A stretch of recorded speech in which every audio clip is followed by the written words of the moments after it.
আমরা এই যে মহাবিশ্বে রয়েছে, এই যে ইউনিভার্স, এইটা কতটা বড় আমাদের একটু আইডিয়া জানেন? সব থেকে বড় নামকরা বিজ্ঞানী নোবেল প্রাইজও পেয়েছেন, তারাও কিন্তু সঠিকভাবে বলতে পারেন না কতটা বড়। আভাস, একটা আন্দাজ। সেটা হচ্ছে যে মোটামুটি 99% বিজ্ঞানী বিশ্বাস করেন 1377 কোটি বছর আগে একটা অত্যন্ত ছোট্ট বিন্দু সম জায়গা থেকে আমাদের মহাবিশ্বের শুরু, এই সব শুরু। তখন ছিল অসীম শক্তি, ইনফাইনাইট এনার্জি। সেটা প্রচন্ড বেগে প্রসারিত হচ্ছিল।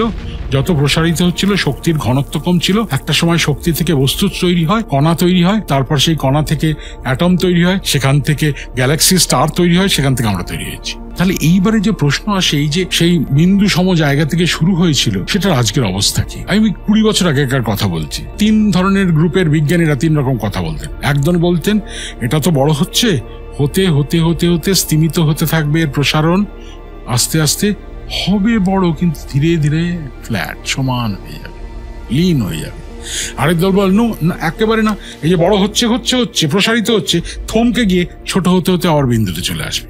আর আরেক দল বলতে শুরু করলো না, বড় হচ্ছে, আরো বেশি ত্বরান্বিত, মানে অ্যাক্সেলারেটেড হবে, বড় হচ্ছে হচ্ছে হচ্ছে, এত বড় হবে তার কোনো কল্পনা করতে পারবো না। কি করে আমি একটাকে মেনে নিই? 1997 সালে একটা আবিষ্কারের পরে দেখা গেল বড় হচ্ছে আরো বড় হচ্ছে, প্রতিনিয়ত বড় হচ্ছে, এটাই বোধহয় সত্যি।